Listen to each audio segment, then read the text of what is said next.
जय हिंद दोस्तों, कैसे हो आप सभी। मैं प्रीति सिंह एक बार फिर स्वागत करती हूँ आप सभी का हम सबके चैनल ईपीएस पर। दोस्तों आज मैं आपको कराने जा रही हूँ इतिहास स्टार्ट, जो कि है अपना यूपीएससी और जितने भी स्टेट लेवल के पीसीएस होते हैं उनमें जीएस फर्स्ट। आप सभी को मैंने बोला था कि सिलेबस निकलवा लेना, तो आप उसमें देखेंगे जो अपना जीएस फर्स्ट है वो इतिहास से रिलेटेड है। इतिहास है, उसमें ज्योग्राफी है और बाकी सब्जेक्ट है, एक दो और है। तो सोसाइटी जो होती है वो भी उसमें ही आती है। तो तीन है इसमें, बता देती हूँ। इतिहास है, इतिहास में हम क्या पढ़ने जा रहे हैं, भारतीय इतिहास पढ़ेंगे। इतिहास है, उसमें भूगोल है, और जो अपना ये सोसाइटी का यूनिट होता है वो है 3 यूनिट जो जीएस फर्स्ट है उसमें है। जीएस सेकंड आप सभी को पता है कि इंडियन पॉलिटी है, जो कि मैं ऑलरेडी आप लोगों को कवर करा रही हूँ। उसमें दोस्तों मेरे 19 से 20 लेक्चर हो चुके हैं, तो आप मेरे चैनल ईपीएस बाय प्रीति सिंह पर जाकर देख सकते हैं, आपको काफ़ी मदद मिलेगी। और सेकंड भी मैंने स्टार्ट करा रखा है। करंट अफेयर दोस्तों मैं रोज़ कराती हूँ, तो वो अपना रोज़ कंटिन्यू चल रहा है। उसमें मेरे दोस्तों 21 लेक्चर हो चुके हैं करंट अफेयर के, तो आप करंट अफेयर वहाँ से कवर कर सकते हैं। आज दोस्तों मैं आपको शुरू कराने जा रही हूँ भारतीय इतिहास। भारतीय इतिहास दोस्तों ना सिर्फ स्टेट पीसीएस बल्कि यूपीएससी में बहुत बड़ा वेटेज रखता है। इससे अपने यूपीएससी और स्टेट लेवल के पीसीएस में 20 से 22 क्वेश्चन आपको देखने को मिलते हैं।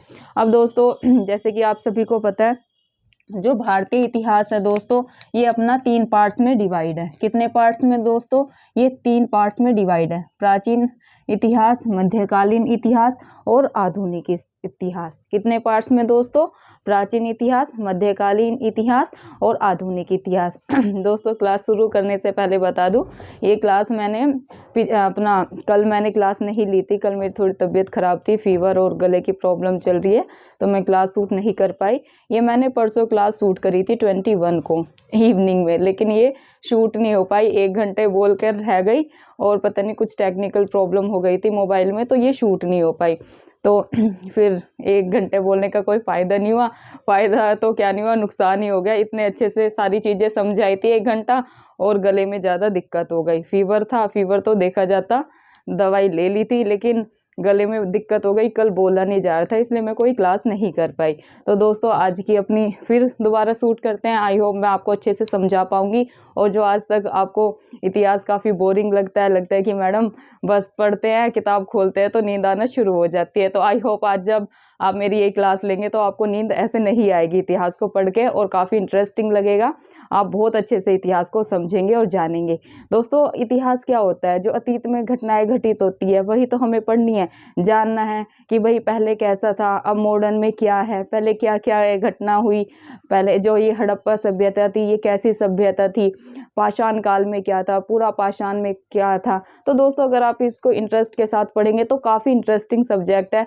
किसी को तो इतिहास पढ़ के नींद आती है, और दोस्तों मेरा तो ऐसा है, अगर मैं इतिहास अपना पढ़ना शुरू करती हूँ नाइट में तो मेरी नींद ही भग जाती है। तो आपके साथ भी ऐसा ही होगा जब आज आप मेरी इतिहास की क्लास लेंगे। तो दोस्तों आज की इतिहास की क्लास शुरू करते हैं एक प्यारे से कोट के साथ। कि यूं जमीन पर बैठकर, कि यूं जमीन पर बैठकर क्यों आसमान देखता है, कि यूं जमीन पर बैठकर क्यों आसमान देखता है, पंखों को खोल, पंखों को खोल, जमाना उड़ान देखता है। कि यूं जमीन पर बैठकर क्यों आसमान देखता है, पंखों को खोल, जमाना उड़ान देखता है। तो दोस्तों क्या है, आपको ज़मीन पर बैठकर सिर्फ आसमान को नहीं देखना है, क्योंकि दोस्तों जो अपना ये ज़माना है, जो सोसाइटी है, ये सिर्फ आपकी इसको उड़ान से फ़र्क पड़ता है। आप कितने दुखी हैं, आप क्या कर रहे हैं, आप कितनी मेहनत कर रहे हैं, इसको किसी को भी फ़र्क नहीं पड़ता है। वो क्या देखता है, वो सिर्फ आपकी उड़ान देखता है कि आपको सफलता मिली या नहीं, आपके हाथ में नतीजा है या नहीं। कहते हैं ना लोग, आपकी जो मेहनत होती है उसको नहीं देखते हैं कि आपने 2 साल मेहनत करी, 3 साल मेहनत करी, इसको कोई नहीं देखेगा। सबको क्या चाहिए, नतीजा। सबको क्या, किससे मतलब होता है दोस्तों, सबको मतलब होता है रिजल्ट से। तो आपको क्या करना है, आपको अपने पंखों को खोलना है और आसमान में उड़ना है, सिर्फ उसको ज़मीन पर बैठकर देखना नहीं है। इतनी मेहनत करनी है, इतनी मेहनत करनी है कि आप सबका मुंह किससे आपको बंद करना है दोस्तों, रिजल्ट से। उससे पहले आपको मौन रहना है, किसी को जवाब देने की ज़रूरत नहीं है, क्योंकि दोस्तों ये दुनिया ऐसी है, कोई आपको नहीं समझेगा। एक वक्त ऐसा आता है कि आपको खुद फील होगा कि कोई आपको समझने वाला नहीं है, और होता है ऐसा। कुछ समय लगता है कि आपको सब समझते हैं, लेकिन जब धीरे धीरे आप तैयारी में आगे बढ़ते हैं, एक दो फेलियर को देखते हैं, तो धीरे धीरे सबका साथ छूटना शुरू हो जाता है। जो अपने करीबी जैसे फैमिली होता है, सिर्फ वो सपोर्ट करती है, हद से ज़्यादा आपके पेरेंट्स, बहन भाई ये सपोर्ट करेंगे, बाकी यार दोस्त तो से कॉर्नर होना शुरू हो जाता है, क्योंकि फिर सब अपनी आपकी काबिलियत पर शक करना शुरू करते हैं। तो एक कोट और है कि जब दुनिया को समझना मुश्किल हो जाए तो आपको क्या करना है, आपको खुद को समझ लेना है। यही सबसे बेस्ट तरीका होता है दोस्तों।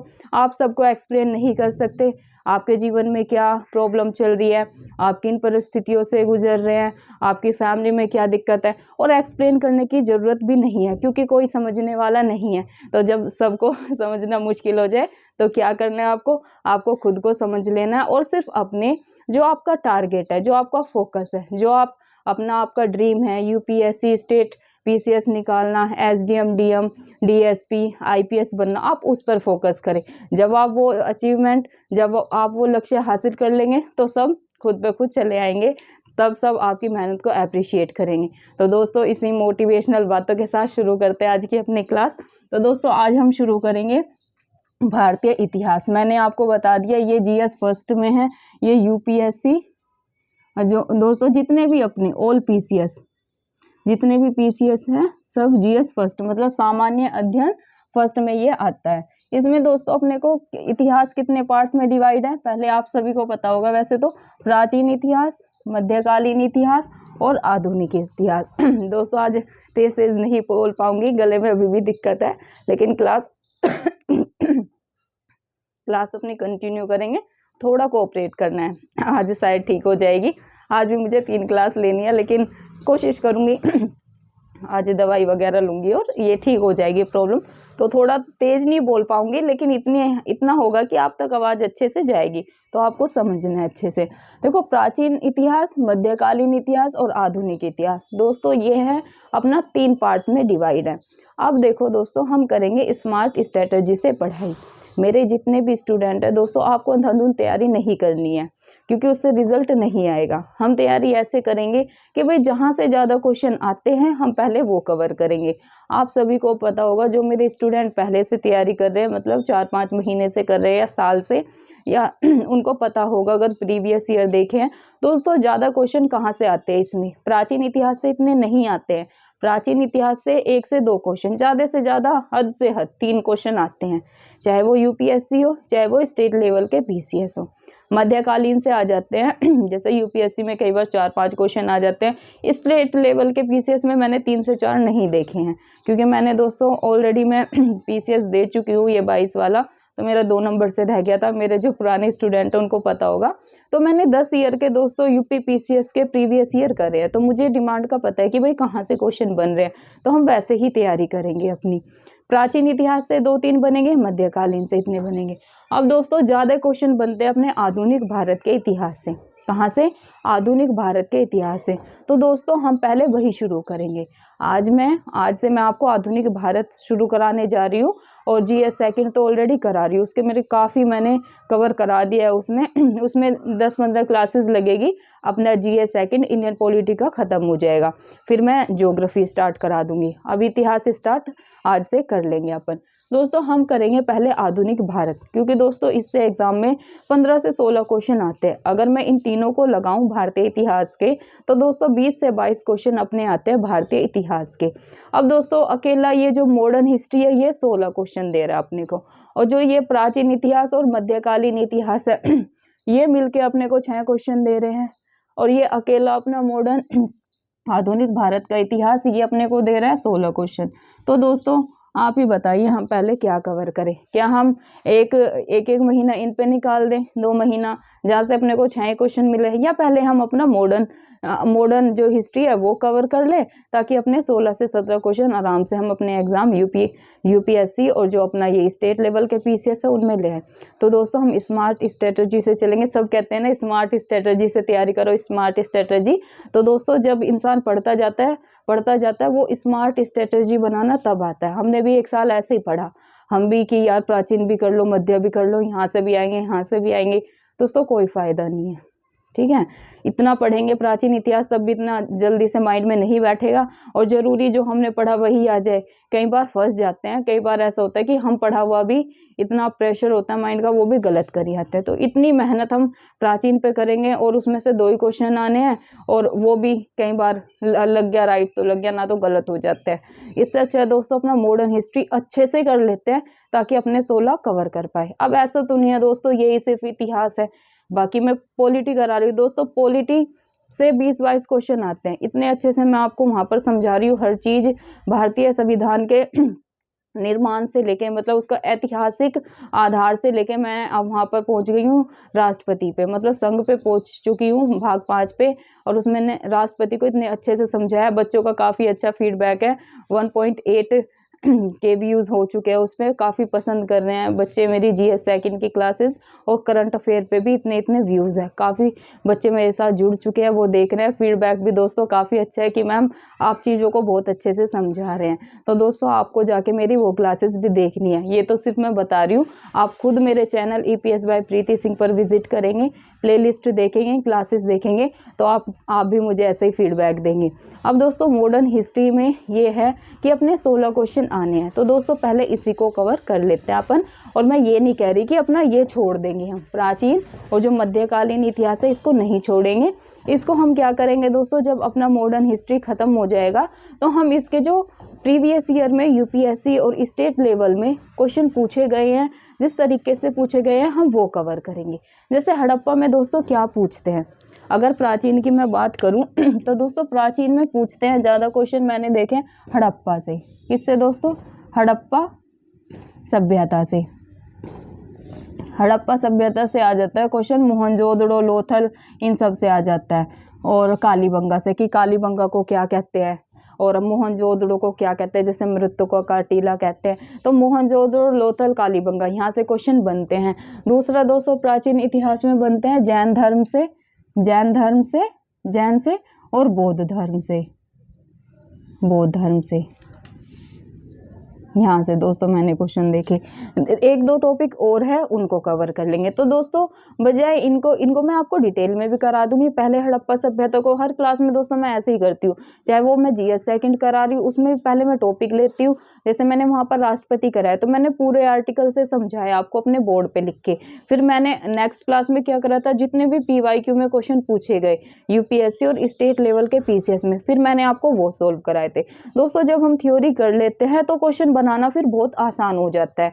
तो हमें ऐसे ही करना चाहिए, पहले आप थ्योरी को पढ़ें अच्छे से, फिर आप उनके ऑब्जेक्टिव्स बनाएं, तो वो टॉपिक ऑलरेडी अपना कवर एकदम अच्छे से हो जाता है। कि भाई कहीं से भी पूछे, कैसे भी घुमा फिरा के देखे, अब पूछे एग्जामिनर, अपना तो हम राइट करके ही आएंगे। तो दोस्तों ऐसे ही मैं ये आपको कवर करा दूंगी, लेकिन कब कराऊंगी, जब मैं आपको मॉडर्न हिस्ट्री पूरा कंप्लीट करा दूंगी। मध्यकाल में भी दोस्तों ऐसे ही है। मध्यकाल काफी, जैसे प्राचीन तो काफी आपको बोरिंग लगेगा, लेकिन मध्यकाल में आएंगे ना तो काफी इंटरेस्टिंग होता है। इसमें जैसे हमें गुलाम वंश पढ़ना है, गुलाम वंश, खिलजी वंश, तुगलक वंश, गुलाम वंश, खिलजी वंश, तुगलक वंश, सैयद वंश, लोधी वंश, ये सब पढ़ने हैं। तो ये एक सीक्वेंस है कि गुलाम वंश में कौन कौन से शासक थे, तुगलक में कौन से थे, खिलजी में। तो ये काफी इंटरेस्टिंग है। बलबन की नीति कैसी थी, रक्त और लोह की नीति थी जैसे। तो जहां से ऑब्जेक्टिव दोस्तों बनेंगे, जैसे PYQ कर लेंगे, पहले PYQ में जैसे पूछे गए होंगे ना, मैं आपको वो भी करा दूंगी, और जो एक्सपेक्टेड होंगे भाई, जो आने की संभावना होगी वो भी करा दूंगी। तो इससे भी आप निश्चिंत रहे। तो दोस्तों पहले ही स्टार्ट करते हैं आज अपना आधुनिक भारत, क्योंकि इससे काफी क्वेश्चन मैंने बता दिया 16 से 17 बनते हैं। तो इसको पहले आज की क्लास से शुरू करते हैं, फिर बाद में इन सब्जेक्ट को देखेंगे। दोस्तों आधुनिक भारत का इतिहास, इसको 3 पार्ट्स में डिवाइड किया गया है। इसे हम 3 पार्ट्स में ही डिवाइड किया गया है। अब मैं बता रही हूँ कि हमें कैसे कैसे ये अपना कवर करना है। दोस्तों जो आधुनिक भारत का इतिहास है 3 पार्ट में डिवाइड किया गया है। पहला, भारत में यूरोपियों का आगमन। ये भारत में यूरोपियों के आगमन से ही दोस्तों आधुनिक भारत शुरू हो जाता है। कि भारत में यूरोपियों का आगमन कब से शुरू हुआ, कब जो यूरोपीय थे वो भारत में आए। ठीक है, पहले ही ये है। सेकंड क्या है दोस्तों, उत्तरवर्ती मुगल साम्राज्य। फिर नेक्स्ट टॉपिक क्या लेंगे हम, उत्तरवर्ती मुगल साम्राज्य। थर्ड क्या है दोस्तों, थर्ड है 18वीं सदी का भारत। क्या दोस्तों 18वीं सदी का भारत। फिर हम ये कवर करेंगे। आज दोस्तों जो अपने को पढ़ना है, आज शुरू करते हैं भारत में यूरोपियों का आगमन, कि भाई भारत में यूरोपियों का आगमन कब हुआ, मतलब कब से शुरू हुआ। तो दोस्तों आज हम इसको डिटेल में पूरे अच्छे से जानेंगे। दोस्तों कहानी है भारत में यूरोपियों के आगमन की। तो दोस्तों कहानी कुछ ऐसी है कि भारत में यूरोपियों का आगमन शुरू हो गया था 1498 में, क्या 1498 में। अब आपको लगेगा 1498 में भाई भारत में यूरोपियों का आगमन हुआ, कैसे हुआ। तो दोस्तों एक थे वास्को डिगामा। वास्को डिगामा ने, ऐसा माना जाता है, ऐसे क्वेश्चन आपको देखने को मिलेगा जैसे लूसेंट वगैरह में और भी काफ़ी किताबों में, कि भारत की खोज वास्को डिगामा ने की। और कब की ये की दोस्तों? 1498 में। डायरेक्ट ऐसे क्वेश्चन बनता है कि भारत की खोज किसने की, तो आंसर में होता है कि वास्को डिगामा ने की। कब की? तो आपको याद में रखना है कि 1498 में की। दोस्तों बात यह है कि भारत कहीं खोया हुआ नहीं था। अब जो ये क्वेश्चन फ्रेम हुआ है ये गलत तरीके से हुआ है। क्वेश्चन दोस्तों ऐसे होना चाहिए था कि भारत में यूरोपियों का आगमन समुद्र के रास्ते से किसने किया, क्योंकि दोस्तों भारत जैसे खोजा है, ऑप्शन कैसे क्वेश्चन बनता है कि भारत की खोज किसने की। तो दोस्तों खोज तो तब होगी ना, जब खोजते किसको है, जब कुछ चीज खो गई हो तब उसी को तो खोजते हैं कि भाई ये चीज खो गई, इसको खोजेंगे।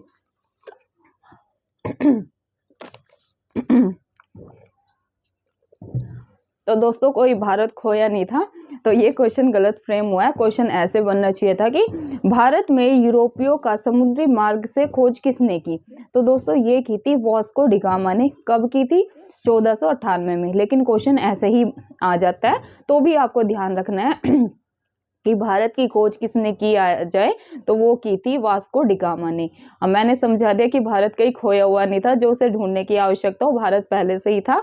तो आपको ध्यान रखना है कि समुद्री मार्ग से भारत में इसने, वास्को डिगामा ने भारत की खोज की थी। अब दोस्तों भारत का समुद्री मार्ग से खोज करने की ऐसी क्या आवश्यकता हुई कि 1498 में वास्को डिगामा ने भारत की खोज की। तो दोस्तों ये मैं पूरी आपको कहानी समझाऊंगी कि भारत में कैसे यूरोपियों का आगमन हुआ। तो दोस्तों इसको समझेंगे हम मैप के थ्रू। यह है दोस्तों अपना अफ्रीका। क्या दोस्तों? ये है अपना अफ्रीका। अब मैप पे नहीं जाना, ठीक है? कभी मैं आपको देखे हंसने लग जाओगे, भाई मैम ने ऐसा मैप बना रखा है। ये दोस्तों जो होता है ना, जैसे ज्योग्राफी हो गया और जैसे इतिहास में हम कुछ मैपिंग का प्रयोग करेंगे, तो दोस्तों ये सिर्फ इंडिकेशंस होते हैं कि आपको पता है कि जैसे यहाँ पर यूरोप है, कि भाई यहाँ पर कैसे समुद्र के रास्ते से वास्को डिगामा कैसे भारत पहुंचे थे। तो ये सिर्फ इंडिकेशंस होते हैं। एग्जामिनर अगर जैसे हम मेंस आंसर राइटिंग करेंगे ना, तो इतना टाइम नहीं होता है वहाँ पर कि हम सजाने बैठ जाए एकदम अच्छे से भारत का और वर्ल्ड का मैप बनाए। सिर्फ लोकेशन का होता है कि हमें लोकेशन दिखाना होता है कि भाई यहाँ से यहाँ पर ऐसे है। अभी जैसे आप समझेंगे। अब देखो दोस्तों ये है यूरोप, ये है अपना पुर्तगाल, ये है अपना पुर्तगाल। ये क्या है दोस्तों? ये है स्पेन। ये यहाँ पर है दोस्तों तुर्की। क्या है दोस्तों? ये है तुर्की। ये मैंने बता दिया, ये अफ्रीका है। इतना भी बुरा नहीं बनाया, अच्छे से बनाया मैंने। सबका ऐसे ही होता है, जो एकदम परफेक्ट होता है ना वो अच्छे से बनाता है, लेकिन इतना आ रहा है ना समझ में, ये अफ्रीका है। अभी समझा दूंगी। ये देखो यूरोप है, ये है अपना, ये यहाँ से आए, ये है अपना, ये है भारत। अब अपने को तो दोस्तों यूरोप का और भारत का ही मेनली समझना है कि जो यूरोपीय थे वो भारत में कैसे आए, समुद्री मार्ग से। तो मैं अभी वो एकदम डिटेल में आपको समझाऊंगी। दोस्तों ये है यूरोप, यहाँ पर है यूरोप। दोस्तों यहाँ से वास्को डिगामा चले। पहले एक जानकारी दे दूं कि ये जो अपने थे कोलंबस, ये भारत की खोज करने निकले थे समुद्री रास्ते से। लेकिन दोस्तों ये जो आपको पता है, जो ये स्पेन और पुर्तगाली होते हैं, ये ऐसे भौगोलिक क्षेत्रों की खोज करने में ये बहुत ज़्यादा माहिर थे। तो जो ये अपने कोलंबस थे, ये निकले थे भारत की खोज करने, लेकिन ये पहुंच गए थे यहाँ पर। इन्होंने किसने की? नॉर्थ अमेरिका, इधर को अपना इन्होंने कर दी थी दोस्तों नॉर्थ यूएसए की खोज। तो अगर आए कि नॉर्थ यूएसए, मतलब उत्तरी अमेरिका की खोज किसने की थी? तो दोस्तों ये की थी कोलंबस ने। कोलंबस वैसे तो भारत की खोज करने निकले थे समुद्री मार्ग से, लेकिन ये यहाँ पर पहुंच गए थे।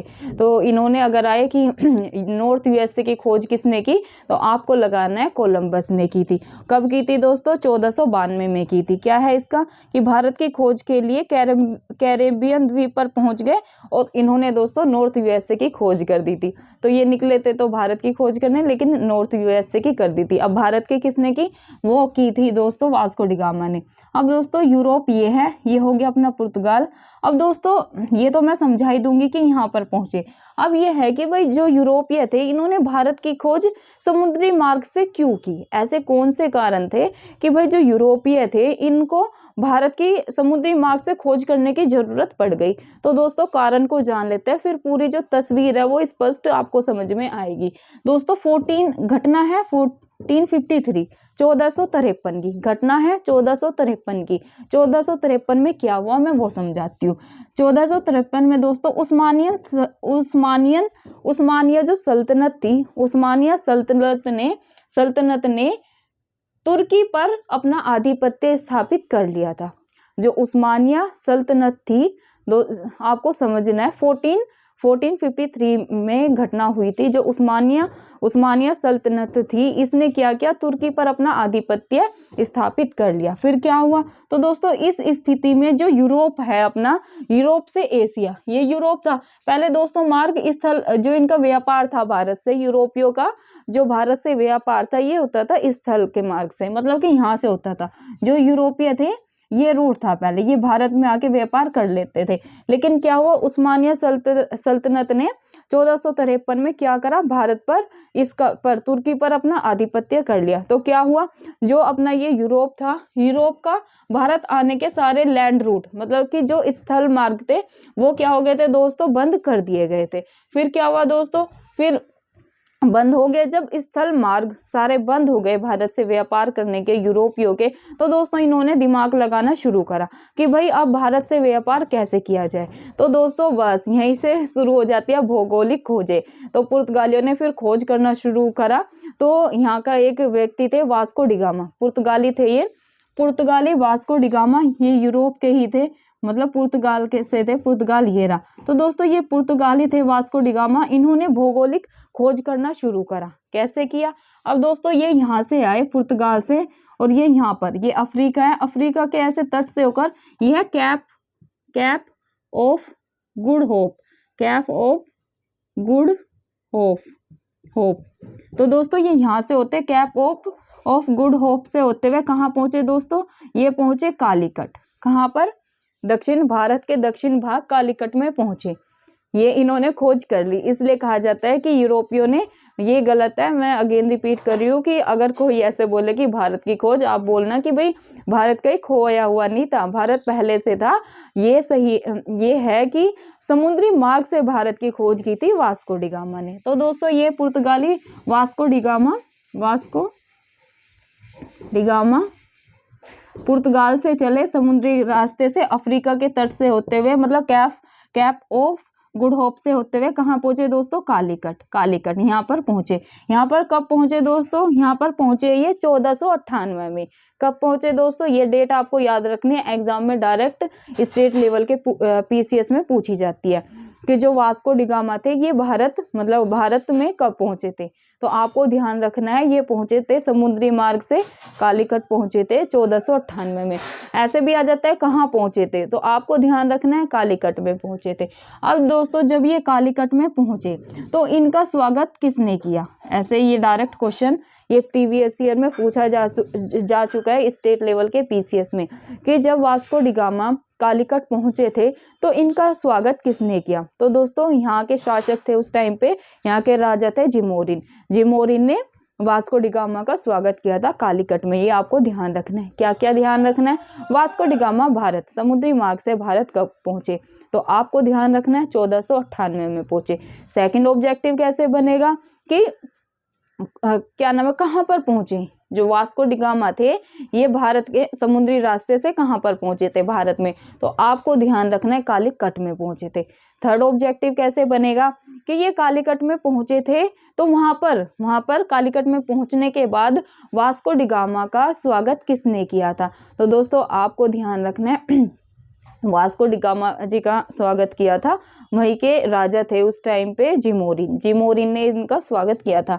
ये दोस्तों ये नाम आपको अच्छे से ध्यान में रखना है। तो दोस्तों ये थी कहानी भारत में यूरोपियों के आगमन की। क्या दोस्तों, ये थी पूरी कहानी भारत में यूरोपियों के आगमन की। आई होप अब आप इसे अच्छे से समझ गए होंगे कि जो पुर्तगाली थे, जो यूरोपीय थे, ये भारत में कैसे आए थे, कौन से मार्ग से। दोस्तों मैप से यही होता है। अब मैंने इसको आपको मैप से समझाया है कि ये हो गया अपना यूरोप, ये हो गया पुर्तगाल, यहाँ से वास्को डी गामा चले अपना, ये हो गया अफ्रीका के तट से होते हुए मतलब कैप ऑफ गुड होप से होते हुए कहाँ पहुंचे, यहाँ पहुंचे कालीकट। आप दोस्तों जब मेंस आंसर राइटिंग करेंगे ना, अगर इस पे आ गया क्वेश्चन कि भारत में यूरोपियों का आगमन का विश्लेषण करें, तो दोस्तों अगर आप ऐसे मैप बनाएंगे ना और ऐसे इंडिकेशन दे देंगे कि ये यूरोप है, ये पुर्तगाल है, ये स्पेन हो गया कि भाई यहाँ से आए थे, ऐसे कैप ऑफ गुड होप लिख देना, कालीकट लिख देना, तो दोस्तों आप औरों से ज़्यादा नंबर गेन कर पाएंगे। दोस्तों यही होता है कि आपको भीड़ से कैसे छटना है, क्योंकि आपको पता है 4 से 5 लाख बच्चा यूपीएससी और स्टेट लेवल में तो इससे भी ज़्यादा संख्या होती है बच्चों के फॉर्म भरने की। तो कंपटीशन इतना ज़्यादा होता है, जो कुछ बच्चे प्री में ही छट जाते हैं, कुछ बच्चे मेंस लिखते हैं। मेंस में दोस्तों आप भीड़ से तभी आप अपने सिलेक्शन तभी हासिल कर पाएंगे, तब आप ऐसे डायग्राम्स का और ये अपने मैपिंग का यूज़ करेंगे। अब मैपिंग से दोस्तों आप कुछ भी नहीं ना, अगर आपने अफ्रीका ऐसे दिखा दिया, यूरोप दिखा दिया और ये अपना भारत को बनाया, कालीकट पहुँचे ऐसे दिखा दिया, कैप ऑफ गुड होप लिख दिया, तो दोस्तों 100% गारंटी लेती हूँ आप और बच्चों से एक आपका आंसर ज़्यादा इफेक्टिव लगेगा। तो आपको मैपिंग का यूज़ करना है। आई होप आपको मैप के थ्रू अब ये पुर्तगाल का जो मतलब यूरोपियों का भारत में आगमन था वो अच्छे से समझ में आ गया होगा। अब क्यों ये मतलब ऐसे क्या कारण मैंने बता दिया कि भाई ऐसा क्या कारण हुआ यूरोपियों का भारत में आगमन हुआ, और वो भी समुद्र के रास्ते, जो समुद्री रास्ते से खोज करने की इन्हें क्या आवश्यकता पड़ी। तो ये आप 1453 की घटना मेंस में भी लिख सकते हैं कि भाई ऐसा हुआ था, जो उस्मानिया सल्तनत थी इसने तुर्की पर अपना आधिपत्य स्थापित कर लिया था। फिर क्या हुआ, यहाँ के जो लैंड रूट थे अपने यूरोप के भारत के साथ व्यापार करने के, वो बंद कर दिए थे। अब इन्हें भारत से व्यापार तो करना था। अब दोस्तों और जानकारी दे देती हूँ। देखो ये जब वास्को डी गामा यहाँ पहुंचे तो क्या हुआ, जब दोस्तों ये यहाँ से गए ना, तो दोस्तों जब ये यहाँ से गए तो मसाले और कपड़े वगैरह लेकर गए, मसाले बहुत ज़्यादा लेकर गए थे, कुछ कपड़े वगैरह लेके गए। तो दोस्तों जब ये वापस गए, जब ये वास्को डी गामा अपना दोबारा पुर्तगाल गए मतलब यूरोप में गए, तो दोस्तों जब अगर ये अपना खर्चा निकाल देना पूरा जाने का और आने का, अपने जाने आने का खर्चा निकाल के भी दोस्तों इन्हें भारत से जो ये सामान लेकर गए थे और इन्होंने यूरोप में बेचा था, दोस्तों इन्हें 60 गुना बेनिफिट हुआ था, 60 गुना इन्हें लाभ प्राप्त हुआ था। दोस्तों यही एक कारण था कि और जो कंपनियां और जो ये अपने नाविक थे, चाहे वे पुर्तगाल के बाद डच आए हों, अंग्रेज आए हो, डेनिश आए हो, फ्रेंच आए हो, दोनों फ्रेंच आए हो, तो दोस्तों यही कारण था। ये यहाँ पर गए, इन्होंने बताया, ये सब ने देखा कि भाई ये भारत से ये सामान लेकर आया, इन्होंने जो व्यापार किया इससे 60 गुना बेनिफिट हुआ। तो दोस्तों यही कारण था कि और जो नाविक थे और जो देश थे उन्हें भारत में आने का मौका मिला। उन्हें ये पता चल गया कि भारत से हम ऐसे व्यापार करेंगे तो हमें इतना बेनिफिट है। तो दोस्तों यही व्यापार इतना बढ़ गया था, तो भारत में इतना बढ़ावा मिला सब। जैसे इनके बाद अगर मैं अब पूरी डिटेल में आपको समझा दिया कि भाई क्या ऐसा कारण था कि ये यहाँ पर मतलब भूगोलिक खोज हुई और इन्होंने समुद्री मार्ग से भारत की खोज की और ये यहाँ से गए, व्यापारी था मेन। तो आप समझ सकते हैं कि जब ये यहाँ से सामान लेकर गए तो इन्हें कितना बेनिफिट हुआ। तो जब इन्होंने व्यापार किया तो सबको पता चल गया धीरे धीरे कि भाई भारत से मसाले और ये ले जाने में इतना ज़्यादा बेनिफिट है। तो दोस्तों और कंपनियां और जो देश थे उन्हें भारत में व्यापार करने को बढ़ावा मिला। अब दोस्तों हम पढ़ेंगे कि भारत में जो यूरोपियों का आगमन था, कौन कौन से देश पहले आए और कौन कौन सी कंपनियां स्थापित हुई। तो दोस्तों पहले जान लेते हैं कि नाविक कौन कौन से नाविक आए? तो दोस्तों पहले तो बता दिया, पहले आए पुर्तगाली। कौन दोस्तों? ये दोस्तों डायरेक्ट यूपीएससी और जो स्टेट लेवल के पीसीएस होते हैं उनमें क्रम को लगाने को आता है। अब जैसे मैं ये अपनी थ्योरी करा रही हूँ, साथ साथ आपको ऑब्जेक्टिव भी बताते हुए चल रही हूँ कि कैसे पीसीएस में और अपना यूपीएससी में पूछे गए हैं। अब दोस्तों नाविक का क्रम आता है कि पहले कौन आए भारत में, फिर कौन आए, फिर कौन आए। तो आपको ध्यान में रखना है, नाविक अलग है दोस्तों, कंपनियों का क्रम अलग है।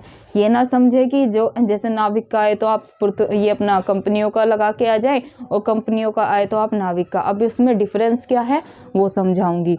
अगर दोस्तों नाविक का क्रम आए तो आपको ध्यान रखना है, पहले पुर्तगाली आए, फिर डच आए। क्या दोस्तों? पहले आए पुर्तगाली, फिर आए डच, फिर आए अंग्रेज, फिर आए डेनिश और फिर आए फ्रेंच। आपको ये क्रम ध्यान रखना है। पुर्तगाली आए पहले, फिर डच है। पुर्तगाली का तो आपको ध्यान में ही अब इतना हो गया, पुर्तगाली कर रहे हैं कि 1498 में यही आए थे। पुर्तगाली आए दोस्तों, फिर आए डच। पुर्तगाली आए, फिर आए डच, पुर्तगाली डच ध्यान रखना है। फिर आए अंग्रेज, अंग्रेज के बाद डेनिश और फिर फ्रांस। दोस्तों ये आपको एकदम बैठा लेना है माइंड में, आप जैसे भी शॉर्ट ट्रिक से याद करना चाहे। मैं आपको बता देती हूँ, PDE, ठीक है, पुर्तगाली, डच, अंग्रेज, D से फिर डेनिश और F से फ्रेंच। आप ऐसे याद कर लेना, अंग्रेजी में लिख लेना ये वर्ड, 3-4 बार रिपीट करोगे ना, PDE,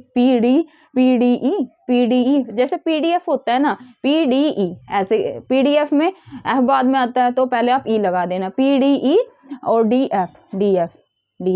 ये आप कैसे भी करके आपको अपने माइंड में बैठा लेना है कि भाई ये नाविक का क्रम है। इससे दोस्तों गलत नहीं होना चाहिए, क्योंकि क्रम लगाने को आता है।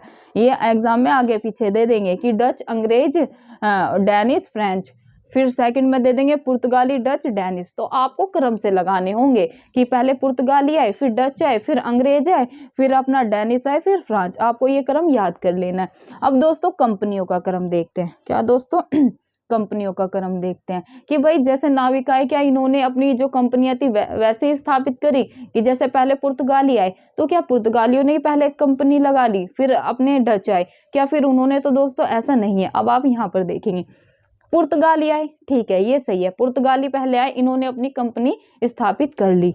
सेकंड दोस्तों ब्रिटिश आए, तो सेकंड पे डच थे, लेकिन डच ने थर्ड नंबर पर कंपनी लगाई थी। जो थर्ड नंबर पे अंग्रेज आए थे, उन्होंने सेकंड नंबर पे, उन्होंने डच से पहले कंपनी लगा ली थी। तो ये क्रम आपको याद करना है, पुर्तगाली, डच, पुर्तगाली, ब्रिटिश मतलब कि अंग्रेज, डच, डेनिश, फ्रेंच, स्वीडिश। अब दोस्तों पुर्तगालियों ने कब अपनी कंपनी लगाई थी? तो दोस्तों ये तो इन्होंने 1498 में ही लगा ली थी, तो इसको तो आपको ध्यान में होगा। अब दोस्तों ब्रिटिश ने कब लगाई, ये आपको ध्यान में रखना है, ये इन्होंने लगाई थी 1600 में। डच ने लगाई दोस्तों इनके 2 साल बाद, 2 साल का गैप हुआ, फिर डचों ने लगाई। डच जो कि अंग्रेजों से पहले आए थे, इन्होंने कंपनी लगाई बाद में 1602 में। और अंग्रेज जो कि थर्ड नंबर पर आए थे, उन्होंने सेकंड नंबर पर ही लगा ली थी। तो इन्होंने लगा ली थी दोस्तों 1602 में, और ब्रिटिश ने लगा ली थी 1600 में। डेनिश ने दोस्तों 1616 में, फ्रेंच ने 1664 में, और जो स्वीडिश थे इन्होंने 1731 में। तो दोस्तों ये आपको क्रम एकदम से माइंड में बैठा लेना है। आई होप एकदम से याद नहीं होगा, लेकिन इसको तो आप ऐसे ही इंग्लिश में, अंग्रेजी में अपने ये 4-5 ही तो हैं, PDE DF, ऐसे 3-4 बार दोहराएंगे ना तो माइंड में बैठ जाएगी। प्रेशर लेने की जरूरत नहीं है, ईजिली से हो जाएगा, 3-4 बार दोहराए याद हो जाएगा। अब कंपनियों का ऐसे कि भाई जो डच आए थे ऐसे बैठा लेना, समझना है, देखो रटना नहीं है, रटोगे ना कुछ टाइम तक याद हो जाएगा। अपना पेपर जून में है, तो जो अगर रटोगे तब तक तो गोल हो लेगा। आपको समझना है कि मैडम ने बताया था कि भाई जो अंग्रेज थर्ड नंबर पर आए थे, इन्होंने सेकंड नंबर पे पहले कोठी मतलब अपनी कंपनी स्थापित कर ली थी, और जो डच सेकंड नंबर पर आए थे उन्होंने थर्ड नंबर पे। तो ऐसे आप समझ के करेंगे ना तो बैठ जाएंगी चीजें, और आपको लॉन्ग टाइम तक याद रहेंगी। तो ये रटना नहीं है दोस्तों, कुछ चीजें रटी जाती है, लेकिन मैं मतलब कोशिश यही करनी है कि आपको चीज़ों को बैठा लेना है। जो चीज़ें दोस्तों हम बैठा लेते हैं माइंड में, वो हम लॉन्ग टाइम तक अपने माइंड में स्टेबल कर पाते हैं। मूव करते हैं दोस्तों, ये होगी अपनी कहानी, ठीक है। ये भारत में यूरोपियों का आगमन पूरे अच्छे से समझा दिया मैप के थ्रू कि भाई कैसे इनका आगमन हुआ, क्या कारण थे। आपका नाविक का क्रम बता दिया और कंपनियों का क्रम बता दिया। अब दोस्तों इनके ऑब्जेक्टिव मैं एक दो करा देती हूँ जो पूछे गए हैं बाकी तो कल की क्लास में कराऊंगी मैं आपको। देखो फर्स्ट ही कैसे बना, यूरोप से भारत समुद्री रास्ते। मैंने ये दोस्तों करेक्ट कर लिया क्योंकि मुझे ये सही नहीं लगता कि भारत की खोज किसने की, ये पहले लिखा जा चुका है, लेकिन अभी अपने को अपडेट कर लेना है कि क्वेश्चन ये है यूरोप से भारत समुद्री रास्ते से पहुंचने वाला व्यक्ति कौन था। तो दोस्तों ये मैंने आपको बता दिया, ये कौन था दोस्तों, ये था वास्को डी गामा। कब ये भारत पहुंचे कालीकट पर, 1498 में। आपको डेट भी याद करनी ही है। तो देखो पहुंचे कहाँ पहुंचे, ये है अपना कालीकट, यहाँ पर पहुंचे, स्वागत किया जिमोरिन ने, मैं बता चुकी हूँ पहले, और कब पहुंचे ये भी मैं बता चुकी हूँ। अब दोस्तों जैसे कि मैंने अगर ऐसे आ जाए कि देखो अगर ऐसे आ जाए कि क्या यूरोप का जो वास्को डी गामा ने जब खोज की समुद्री मार्ग से तब इनका व्यापार भारत के साथ शुरू हुआ, तो दोस्तों ऐसा नहीं है। जो यूरोप का व्यापार है भारत से, ये सिंधु घाटी सभ्यता से ही है, कोई बाद में ये शुरू नहीं हुआ था, या मतलब 1498 के बाद शुरू नहीं हुआ। ये भारत का मतलब यूरोप का भारत के साथ सिंधु घाटी सभ्यता से ही, जो हड़प्पा सभ्यता थी तब से ही भारत का यूरोप का भारत के साथ व्यापार, तभी से व्यापारिक संबंध हैं। लेकिन तब कैसे होता था दोस्तों, जैसे कि मैंने बताया, तब होता था अपने स्थल मार्ग से, कि यहाँ से आए अपना एशिया में पहुंच गए, तब इनका स्थल मार्ग से व्यापार होता था। लेकिन मैंने घटना बताई 1453 की, जिसके कारण ये रूट बंद हो गए थे और इन्हें भौगोलिक खोज की जरूरत पड़ी, जो इन्होंने करी यहाँ पर समुद्री मार्ग से ये कालीकट पहुंचे। तो इस कारण से इनको आवश्यकता पड़ी थी समुद्री मार्ग से, इसलिए शुरू हुआ। लेकिन ऐसा नहीं है कि वही पहले नहीं था, पहले से ही था सिंधु घाटी सभ्यता से। तो ये आपको ध्यान में रखना है। मूव करते हैं दोस्तों नेक्स्ट क्वेश्चन पे। यूरोपीय भारत में आना ही क्यों चाहते थे, ये महत्वपूर्ण क्वेश्चन है जो हम पढ़ रहे हैं कि भारत में यूरोपियों का आगमन। लेकिन ये जो समुद्री मार्ग से आगमन है, ये मतलब भारत में व्यापार करने के लिए इतने इंटरेस्टेड क्यों थे, ये आखिरकार आना ही क्यों चाहते थे। तो दोस्तों अब हम कारण को जानते हैं, ये मेंस में अपने को हेल्प करेगा।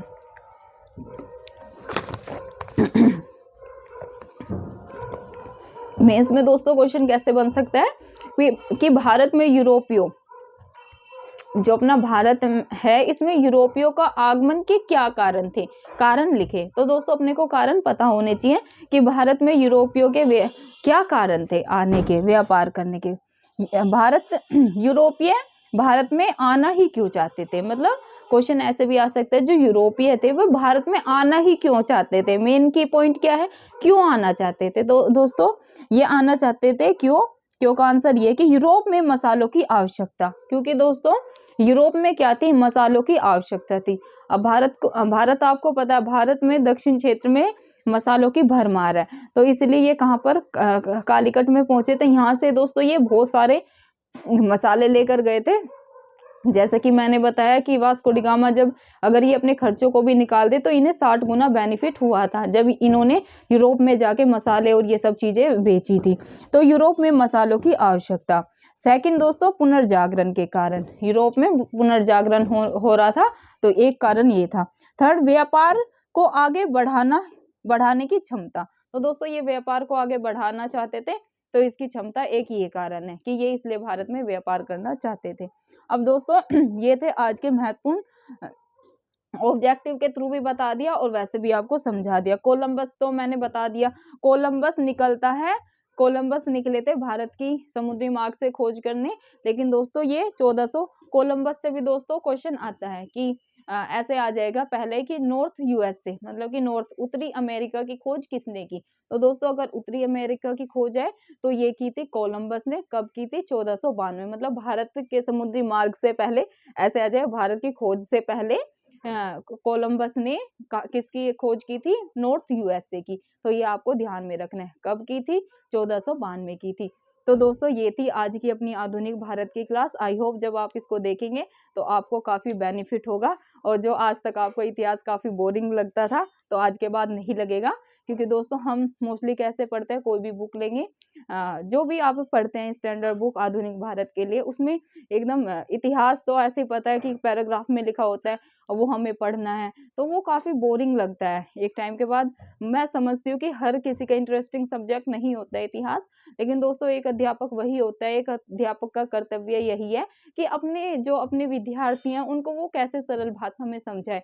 तो दोस्तों मैंने अपना 100% दिया है, एकदम आपको मैप के थ्रू समझाने का प्रयास किया है कि आप अच्छे से समझ पाए कि भारत में पुर्तगालियों का, यूरोपियों का आगमन कैसे हुआ, इनके क्या कारण थे और ये कैसे भारत में आए और इन्होंने अपने व्यापार को आगे बढ़ाया और इन्होंने कितना लाभ कमाया। तो दोस्तों ये थी आज की अपनी भारत में यूरोपियन के आगमन की क्लास। ये अभी खत्म नहीं हुई है दोस्तों, अभी इनके जो वाइसराय हैं जैसे फ्रांसिस्को दी अल्मेडा, इनकी मतलब, और ये अपना अल्बुकर्क, इन सब के बारे में पढ़ना है।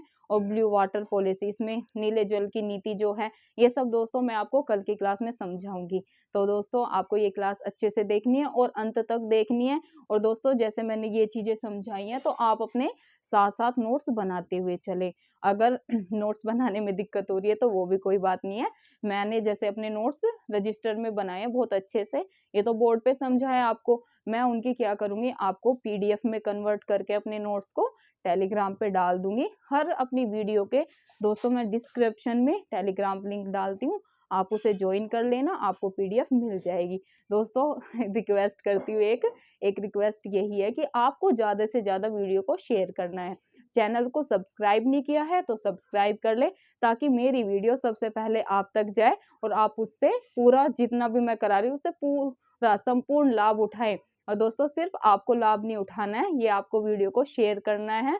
आपको दोस्तों मेरी पूरी मदद तभी होगी जब आप ये वीडियो फैलाने में, गांव-गांव तक, गांव-गांव में जो मेरा एक स्टूडेंट तैयारी कर रहा है, उसका सपना है आईएएस, आईपीएस, डीएसपी या कुछ ऊंचे पद पे जाने का, ये एक सरकारी नौकरी पाने का, ताकि हम दोस्तों उसके सपने को साकार करता हुआ देखें। उसका सपना दोस्तों एक सपना ना रहे जो उनकी फैमिली की वजह से, सबका देखो अपने तरीके होते हैं, कोई अपनी फैमिली की परिस्थिति सुधारना चाहता है इसलिए आईएएस, आईपीएस बनना चाहता है, एसडीएम बनना चाहता है, एक सरकारी नौकरी पाना चाहता है, कि जो हमने परिवार में दिक्कतें देखी है, हमारी फैमिली ने देखी है, वो आगे की पीढ़ी ना देखे। सबके देखो अपने टारगेट हैं, सब अपने तरीके से या अपनी परिस्थितियों को सुधारने के लिए या पावर के लिए, सबके अपने रीजंस हैं।